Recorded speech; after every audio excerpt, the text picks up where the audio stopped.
Iya, hari ini kita akan menyelesaikan untuk pembahasan kita mengenai buah roh. Hari ini adalah sesi yang terakhir, kebetulan juga untuk belajar kita hari ini juga untuk yang terakhir untuk yang tahun ini, minggu depan kita libur dulu, kita akan pergi di awal tahun yang baru. Oke, sudah siap semua, Niko dan Elva. Mari Sudah, kita Pak. bersama berdoa. Tuhan Yesus, terima kasih. Kami ucap syukur untuk kemurahan dan kami akan mengikuti komsel belajar firman-Mu secara sederhana Tuhan. Dalam waktu yang singkat ini kiranya belum jadi berkat. Kami siap ya Tuhan, buka wawasan kami, bangun iman kami, dan berikan kepada kami kekuatan melalui pembelajaran firman Tuhan. Dalam nama Tuhan Yesus kami berdoa dan ucap syukur. Amin. Ya, hari ini kita akan belajar mengenai buah roh untuk poin yang terakhir, yaitu penguasaan diri. Penguasaan diri. Sebentar. Muncul, muncul. Nah, sudah bisa terlihat ya. Mengenai Sudah, penguasaan Pak. diri, ya, saya akan bacakan secara keseluruhan Galatia 5 ayat 22 sampai 3. Ini pembelajaran yang terakhir yang juga saya rasa lebih penting. Walaupun yang lain juga tidak kalah pentingnya, tapi penguasaan diri tentu akan lebih penting lagi untuk kita pelajari. Galatia 5 ayat 22 sampai 23, tetapi buah roh ialah kasih, sukacita, damai sejahtera, kesabaran, kemurahan, kebaikan, kesetiaan, kelemah lembutan, penguasaan diri. Tidak ada hukum yang menentang hal-hal itu. Apa yang dimaksud dengan penguasaan diri? Saya mempelajari dan saya memberikan pengertian penguasaan diri secara sederhana, yaitu sikap hati yang menjaga diri dari segala sesuatu yang sifatnya berlebihan. Sikap hati kita yang menjaga diri dari segala sesuatu yang sifatnya berlebihan. Di penguasaan diri menahan, menjaga diri. Penguasaan diri tidak sama dengan orang yang menahan. Menahan itu ya menunda untuk terjadinya sesuatu. Oleh karena kalau hanya menahan, suatu kali akan meledak atau perlu pelampiasan. Misalkan Niko mau marah, dia tahan. Sudah, ini saya tahan karena ada guru saya. Ini saya tahan karena ada orang ini saya tahan. Tapi satu kali ketika teman ini melakukan kesalahan lagi akan meledak kemarahan dan perlu pelampiasan. Kamu ya saya biarkan dulu, sekarang seperti ini lagi akan meledak. Jadi penguasaan diri tidak sama dengan orang yang menahan. Tapi kita menjaga diri supaya tidak terjadi. Kalau orang hanya menahan diri, satu kali akan membalas atau meledak marah. Tapi orang yang menguasai diri, ia akan memilih untuk tidak terbawa emosi dan membiarkan semua berjalan apa ada. Ada orang yang nyakiti hati kita, ya sudahlah. Ada orang yang mengecewakan, ya sudah. Tapi kalau orang menahan diri, hanya sekedar menahan, dia akan meledak. Jadi penguasaan diri itu apa? Menjaga diri, sikap hati yang menjaga diri dari segala sesuatu yang sifatnya berlebihan. Berlebihan dalam hal apa? Nanti kita akan pelajari bersama. Yang berikutnya kebenaran tentang penguasaan diri. Yang pertama, penguasaan diri diperlukan usaha keras dari kita. Tak tolong Niko baca Amsal 4 ayat 23. Ini ayat yang terkenal sekali. Amsal 4 ayat 23. Jagalah hatimu dengan segala kewaspadaan, karena dari situlah terpancar kehidupan. Ya, buah roh poin 1 sampai 8 merupakan pemberian dari Tuhan untuk kita. Kita diberi kasih, sukacita, damai sejahtera, kesabaran, kebaikan, lemah lembutan, dan sebagainya. Tapi penguasaan diri berbeda. Dibutuhkan usaha keras dari kita. Kitalah yang harus menjaga hati, bukan Tuhan yang menjaga hati kita. Firman Tuhan tadi kan berkata, jagalah hatimu dengan segala kewaspadaan. Kalau kalian tahu ada lagu yang terkenal, lagu rohani, lagu lama, berkata, Tuhan inilah yang ku mau, kau menjaga hati. Lagunya enak, kelihatannya baik, tapi menurut saya lagu itu salah, tidak sesuai firman Tuhan. Mengapa? Kita yang harus menjaga hati, bukan Tuhan. Masa firman Tuhan sudah menugaskan pada kita untuk kita menjaga hati. Terus kok Tuhan disuruh lagi diperintah, Tuhan, kamu yang jaga hati saya.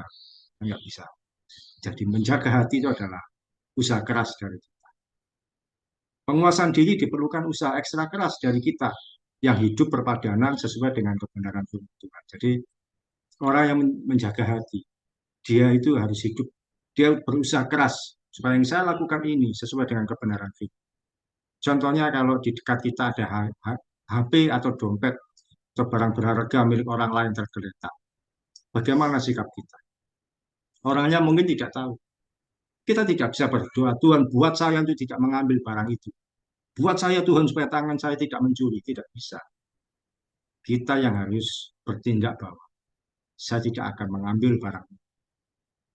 Karena kita tahu firman Tuhan tidak boleh mencuri, mengambil barang milik orang lain yang bukan milik kita.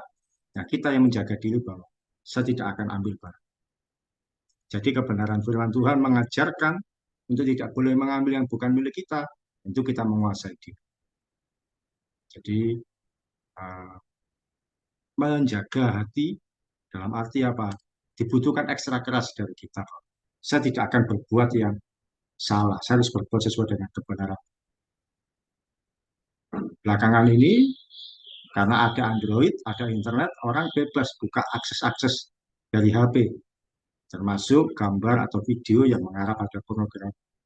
Nah, kita nggak bisa, Tuhan jaga hati saya supaya saya nggak bisa, supaya saya nggak membuka itu. Kan kita sendiri kita bisa memutuskan saya tidak akan mengarah ke sana. Seringkali orang menyalahkan iblis atau setan kalau ada perbuatan dosa. Oh, yang saya berdosa ini karena iblis. Salah, padahal kita sendiri yang melakukan. Jadi dibutuhkan usaha ekstra keras. Kalau buah roh 1 sampai 8, poin 1 sampai 8 itu diberikan oleh Tuhan. Tapi yang terakhir ini penguasaan diri. Diperlukan usaha keras dari kita. Harus melakukan dengan sebaik. Kemudian yang kedua, penguasaan diri memerlukan proses ketekunan. Coba minta tolong Nelva baca 2 Petrus 1 ayat 6. Sebentar, Pak. 2 Petrus 1 ayat 6.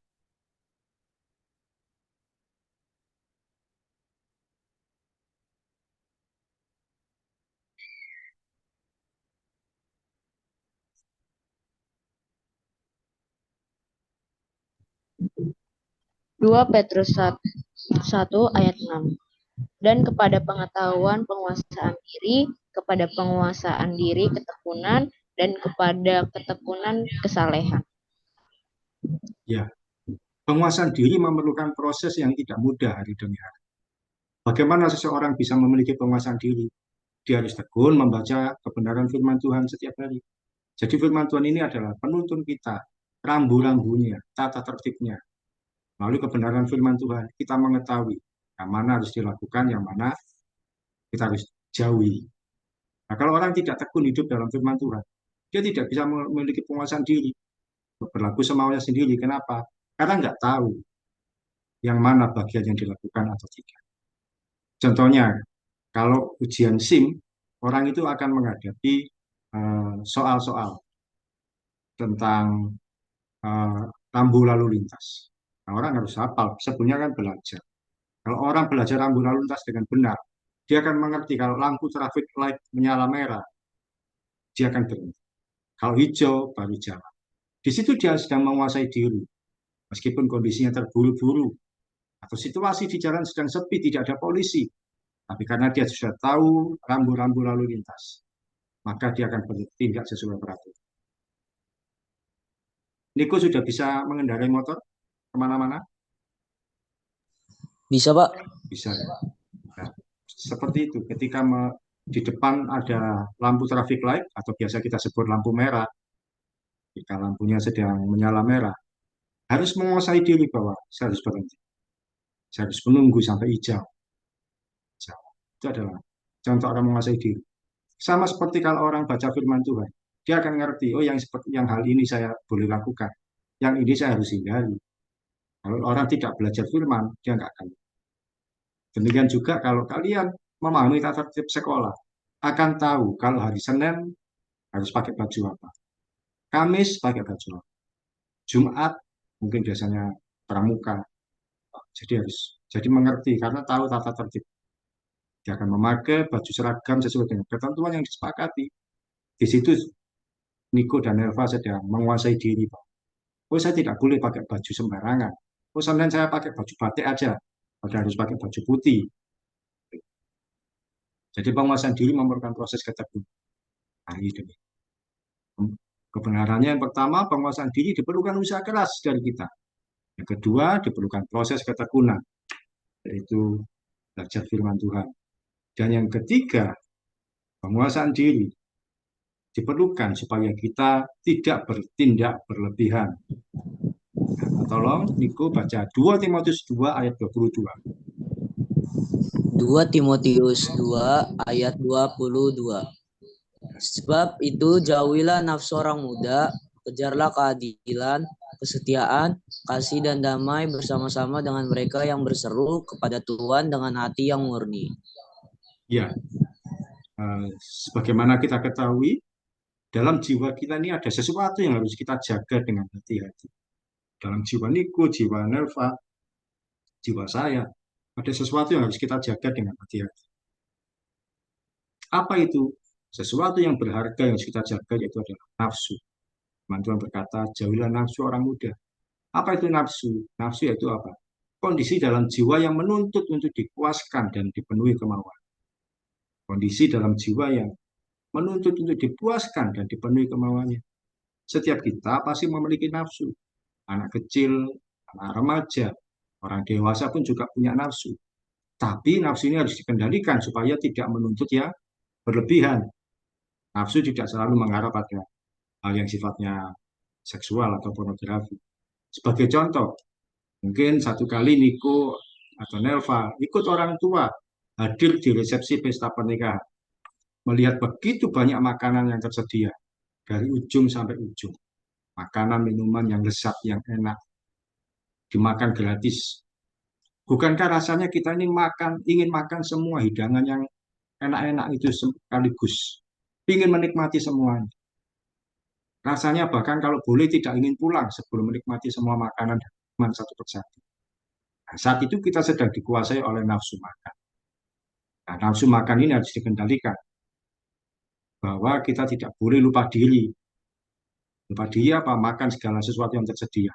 Setelah itu jadi sakit perut, jadi flu, atau gangguan kesehatan yang lain. Jadi makan yang ya secukupnya. Terus saya kalau sudah makan ini kenyang. Terus saya tambah satu lagi, sudah tidak apa-apa. Tapi tentu masih banyak yang lain. Saya sudah cukup makan 2 atau 3 porsi yang ini aja. Apalagi sudah minum yang ini sudah cukup. Jadi mengendalikan nafsu makan. Kalau tidak dikendalikan, ambil satu, ambil yang lain juga.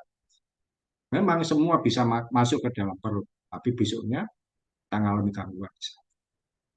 Apalagi kalau orang sudah usianya tinggi, 40 tahun ke atas, 50 tahun ke atas, dia harus banyak mengendalikan dirinya untuk makan.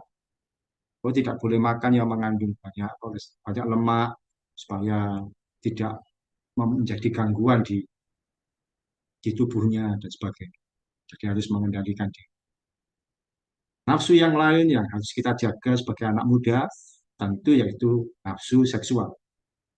Dalam usia kalian tentu nafsu ini sudah mulai bertumbuh, berkembang. Sudah mulai muncul. Ada banyak anak-anak muda yang terjebak dalam nafsu seksual yang berlebihan. Pada akhirnya tidak bisa mengendalikan diri, sehingga terjadi perbuatan dosa. Yang perlu kalian ingat, ketika satu kali nanti kalian punya mungkin menjalin hubungan dengan seseorang, entah umur berapa, jika sudah selesai SMA atau usia berapapun, yang perlu kalian ingat, tidak selalu kalau berpacaran atau berhubungan dekat dengan lawan jenis, maka berarti harus juga berhubungan secara fisik. Tidak harus dan tidak perlu. Bahwa, oh karena saya sudah punya pacar, berarti saya bebas berpelukan dengan dia, bebas melakukan sesuatu. Tidak.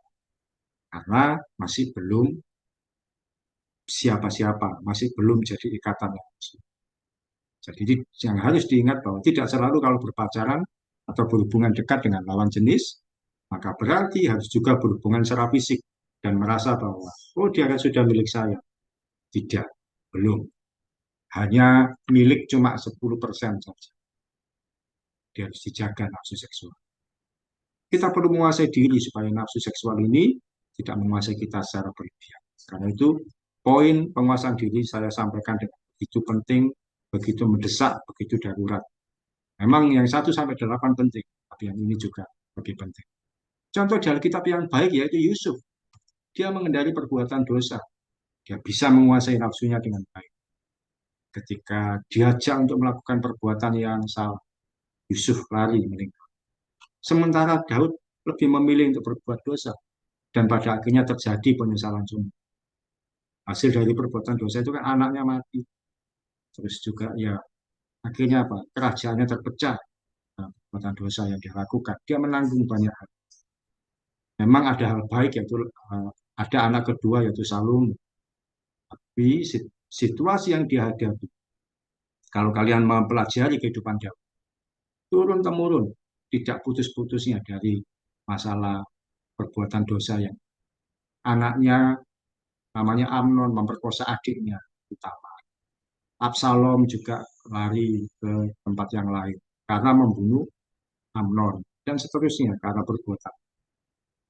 Jadi karena nafsu seksual tidak dikuasai, yang terjadi banyak peristiwa. Kalau kalian mengikuti berita belakangan ini, betapa banyak anak usia sekolah, usia SMA membunuh pacarnya karena pacarnya hamil minta tahu. Banyak sekali kasus-kasus seperti itu. Mengerikan sekali. Poin berikutnya, manfaat memiliki penguasaan diri. Apa manfaatnya? Hidup menjadi lebih tenang dan tanpa beban. Orang yang bisa menguasai diri, dia tidak akan memaksakan segala sesuatu. Hidupnya tenang. Dia tidak harus memiliki apa yang dia tidak punya. Dia bisa menyesuaikan diri dengan kondisi. Misalnya seorang teman punya HP baru yang lebih canggih dan modern. Dia hanya bahagia dengan HP yang dimilikinya, cukup. Karena yang penting itu fungsinya, bukan gengsi. Dia juga tidak harus menikmati semua hidangan yang tersedia. Ketika kita datang ke pesta makanan, tidak semua harus kita nikmati. Hanya menikmati makanan yang buat dia kenyang. Jadi secukupnya saja. Jadi orang yang menguasai diri, hidupnya menjadi lebih tenang dan tanpa beban. Orang lain punya yang itu, tidak apa-apa, saya belum punya. Yang penting, yang ada pada saya, ini yang saya syukur. Kemudian, orang yang menguasai diri manfaatnya apa? Hidupnya tanpa emosi dan tanpa kebencian. Seorang yang bisa menguasai diri, yang bisa mengontrol emosinya, sekalipun situasi yang dihadapinya tidak menyenangkan dan tidak sesuai dengan harapan. Ketika dibenci oleh seseorang, difitnah, dikata-katai, dia tidak membalas dengan kebencian. Dia akan tetap tersenyum dan memilih untuk menghindari konflik. Jadi dia tidak ada emosi, tidak ada kebencian, diomongi apapun, dia menguasai diri. Saya tidak akan emosi. Diomongi yang menyakitkan sekalipun, mikir, kalau saya balas, nanti tambah panjang urusan, nanti tambah ramai, sudah biarkan saja. Tuhan Yesus ketika diadili sebelum disalibkan, dia dituduh berbagai hal yang tidak sesuai. Katanya kamu ini, katanya begini. Namun Tuhan Yesus lebih memilih diam dan tidak membela diri. Dia bisa menahan emosi. Pada akhirnya Tuhan pun disalibkan untuk menebus dosa kita. Coba kalau Tuhan Yesus kemudian emosi, marah-marah juga. Dia tidak jadi disalib.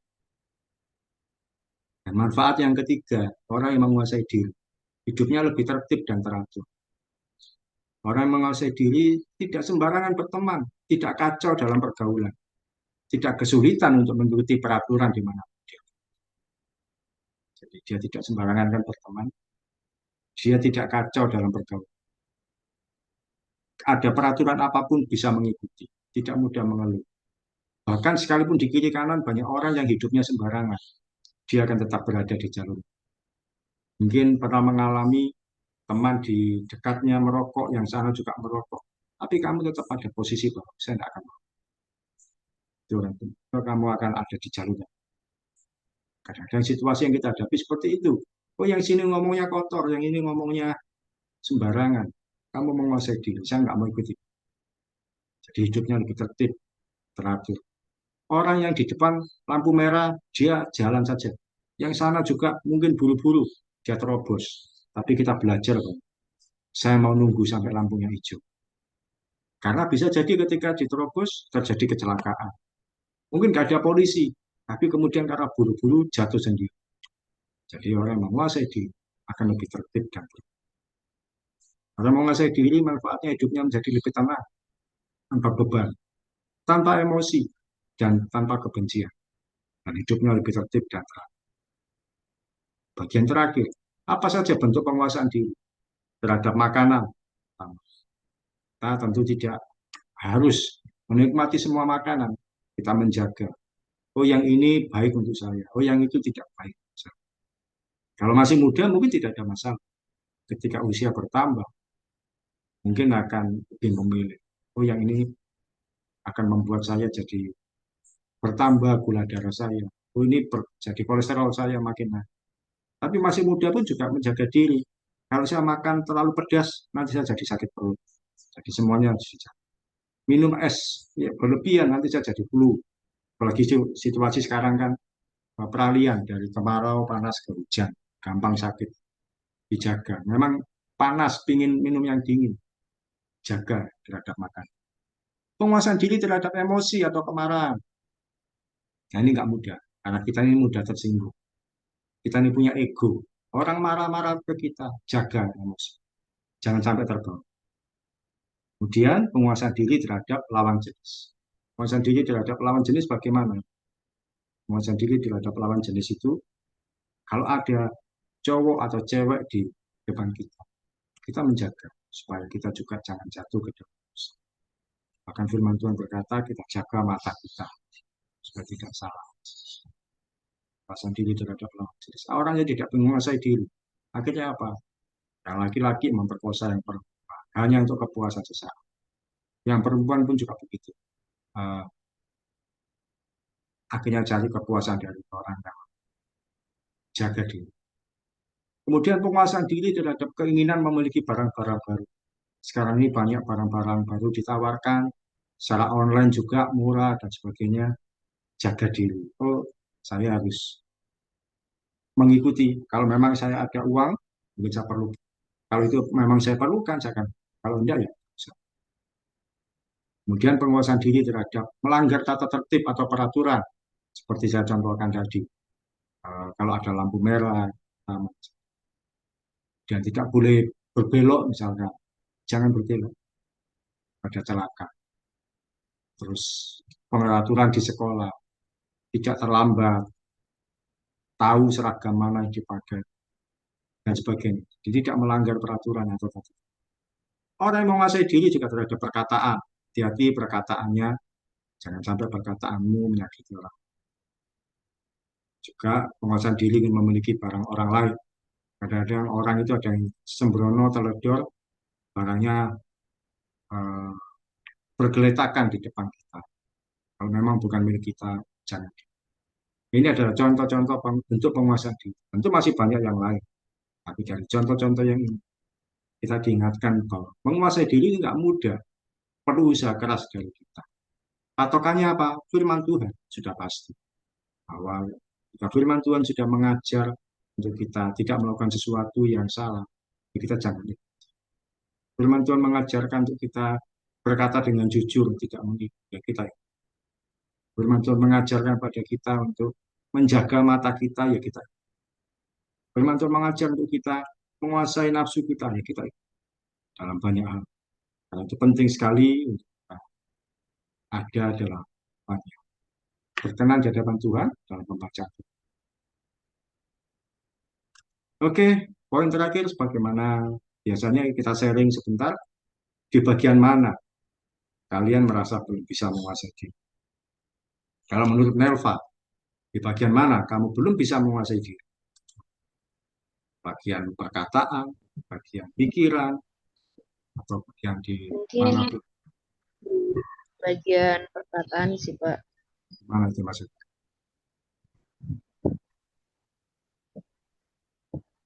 Coba dibuka gambar. Ya, kenapa? Perkataannya suka ngomong kasar atau suka marah-marah?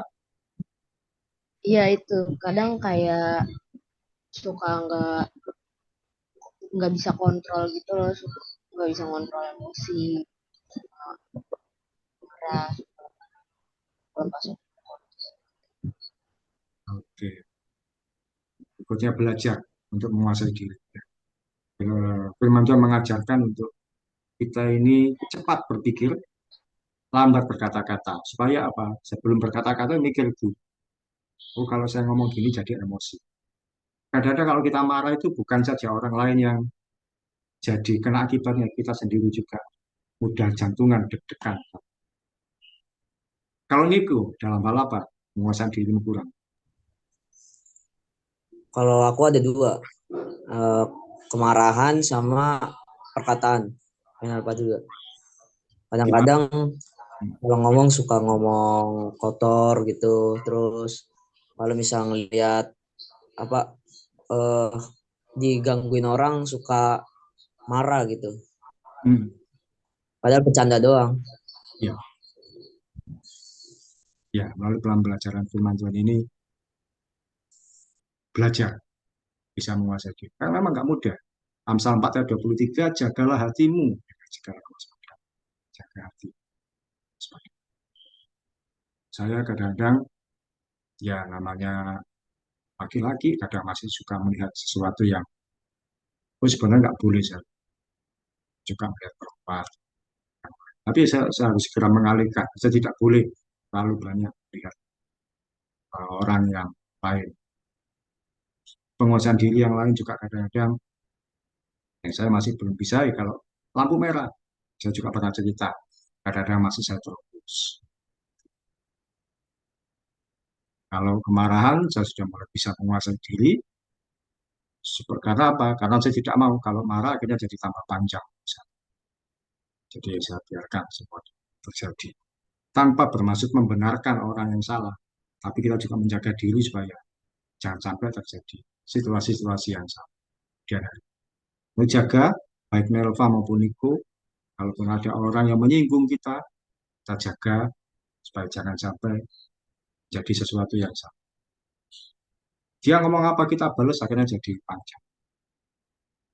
Oke, puji Tuhan. Mudah-mudahan pembelajaran hari ini baik dan jadi berkat kita semua. Niko bisa tutup dalam doa yang lalu nelpon. Boleh Niko berdoa buat kita. Bisa Pak?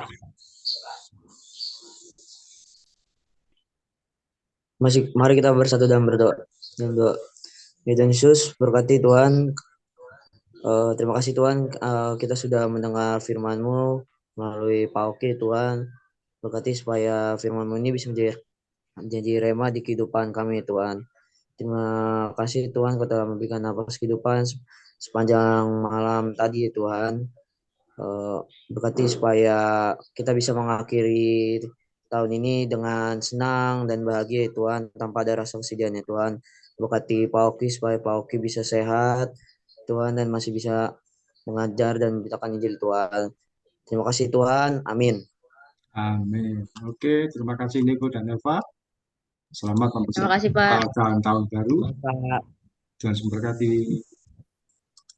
tahun baru.